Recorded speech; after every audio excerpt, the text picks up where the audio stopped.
Squid Game's back, and before binging Season 3, we treated ourselves to a Season 2 refresher and noticed some important things that slipped by us the first time around.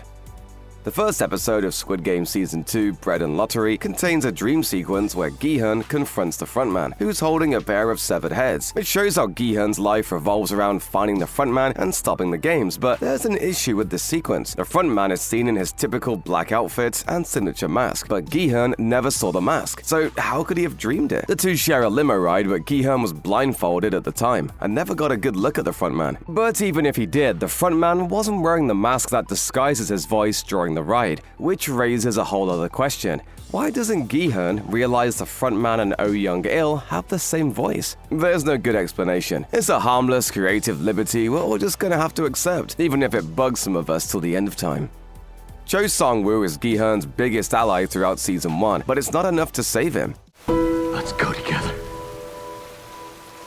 Sang-woo's not forgotten though. In the second episode of Season 2, we get a glimpse of his mother and learn how far she's come since his death. At the beginning of the first season, Sang-woo's proud mother runs Sang-woo's fish store. Not only is the store named after her son, but she has pictures of him in the shop. But by season's end, his mother is operating her business out of a small cart. Somehow she lost the store. It may even be that Sang-woo's bad investments forced her to sell the shop to pay off its creditors. But by Squid Game Season 2, Episode 2, she's once again running a storefront. This makes sense since Gi-hun sent her a suitcase full of money at the end of Season 1, saying it's what he owed Sang-woo. And even though she doesn't know what happened to her son, she keeps his memory alive with the name of her store. The colors red and blue are used often throughout Squid Game. When the salesman approaches potential contestants, he tempts them to play with red and blue dark G. And in Season 2, the colors come up during each round of voting. Players can select the red X button to leave the game, while the choice of the blue O means they want to keep playing. In the early moments of Season 2, Gi-hun once again finds himself in a limo speaking with the frontman, who offers him the chance to rejoin the game. He can either walk away from everything or risk his life once more to try to save as many people as possible. As he makes the decision, half of Gi-hun's face is lit with blue and the other half is red. According to an interview with series creator Hwang Dong-hyuk, the use of these colors comes from a Korean urban legend where victims encounter a ghost in a restroom who offers them blue and red toilet paper. The truth is that no matter which one you pick, the ghost kills you. The only way to win is to not play at all, but Gi-hun doesn't make that choice. Let me play the game again. To be fair, Gi-hun didn't re-enter the games on a whim. He thought he had things covered by having a tracker placed in a false tooth, which was supposed to help Hwang Jun-ho find the island where the games are held. Where the hell are you, Mystery Island? The guards removed the tracker when Gi-hun was unconscious, leaving Jun-ho no way to find him. But while the guards take great care to ensure none of the participants smuggle in any items that could pose a threat to the games, they let a couple of things slide. Thanos, for example, is allowed to keep his cross necklace and the drugs he stashed inside. What's up? Nice to meet you, my brother. Welcome to the Thanos world. Chang Jung-cha has a hairpin that conceals a knife, which you would think would raise some alarms. Way to go, Ma. These items should have been much easier to locate than a tracker hidden inside a tooth, but this actually isn't a plot hole. It shows that the guards have twisted ideas on how to make the games more fun or more profitable for them. While a tracker could expose a game's location, Thanos' drugs won't. What they will do is make him more unpredictable and volatile. I'll destroy anybody who dares stand in the way of my greatness. In other words, he'll become more entertaining for the VIPs to watch. The same holds true for Geum-ja's knife. If she stabs someone with it, that's just more bloodshed, and the VIPs get their money's worth. So much for fairness. Let the games begin! What exactly are you saying? That we're all gonna die playing red light, green light? Really? Squid Game Season 2 once again begins with red light, green light. This time, the first contestant to get killed off is player 196, who gets flustered by a bee and is promptly shot in the head. After she dies, we see that the frontman is watching everything on screen from his lair. If you're not really paying attention, you'll only notice a large group of people playing the game. But if you focus a little harder, you'll realize that more people are dead than should be at that moment. On the left-hand side of the screen, you can see a cluster of 3 people already on the ground. This doesn't make sense chronologically because at this point, there's only been one shot, and it killed player 196. This has to be an editing error because it just doesn't make sense. After player 196 dies, another woman screams and is promptly shot. 2 other men near her react similarly and get shot as well. That means that 4 people in that vicinity would have been shot in rapid succession. So where did the 3 other random bodies come from? Call in the continuity department. The frontman is watching a scene that doesn't yet exist. Red Light Green Light may have kicked off both the first and second seasons of Squid Game, but the show needed to mix things up to keep it interesting for the audience. Gi-hun assumes the games are going to follow the season 1 pattern, which means Dalgona, the game where players carve a shape out of a cookie, is the second challenge. Which was the easiest one to do? The triangle. And which was the hardest one? Umbrella.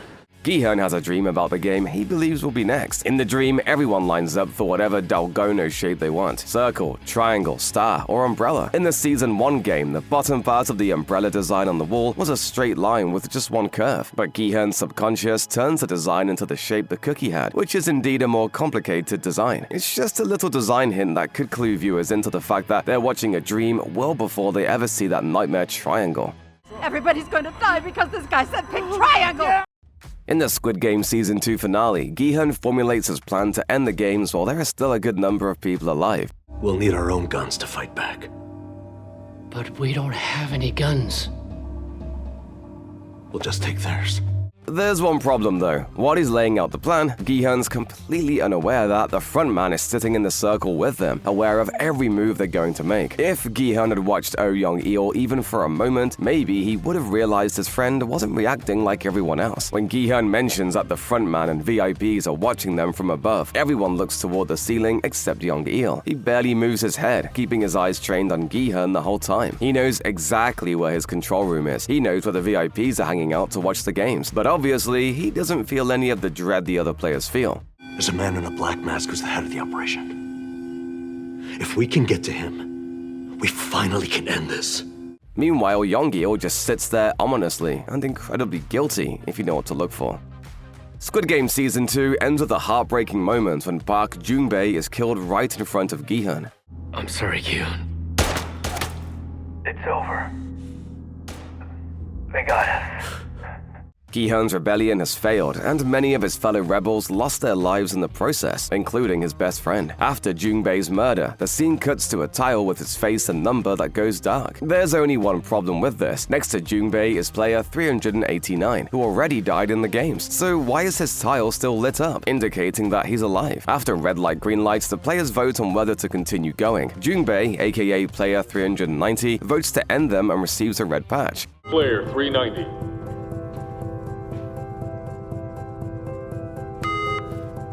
Player 388. You heard correctly. The guards skipped player 389. This tells us that 389 didn't survive red light, green light, yet his picture is still there. It's up clear as day at the end of Season 2. It must be a tough job being a continuity supervisor or editor on Squid Game. There are hundreds of characters to keep track of, even though most of them don't matter in terms of plot. The case of resurrected player 389 is likely a simple oversight, but it opens a slew of questions as to why player 389 didn't get a vote if it's eventually revealed that he's been alive all this time.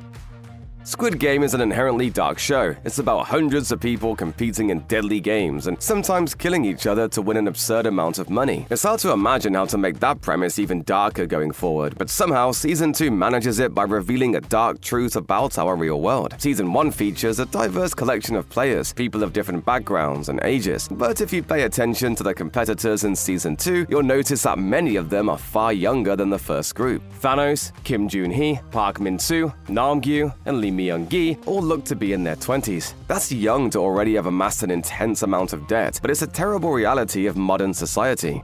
Pay off your debts with your own damn money. 'Cause I'm gonna use mine to raise our child. As Hwang Dong-hyuk explained to The Wrap, there are a lot of younger generations who are already neck-deep in debt. Because this season's players are younger, it led to the increase of diversity within the games, and also a sense of wildness. They have a lot of adrenaline and energy. This took the craziness of the games to another level. Of course, young people drowning in debt isn't exclusively a Korean problem. Many around the world are finding it difficult to get out from under their student loans and medical debts in the face of stagnating wages and weakening job markets. The fact that so many young people would rather risk their lives and face such an exploitative economic system might be the darkest commentary Squid Game has to offer.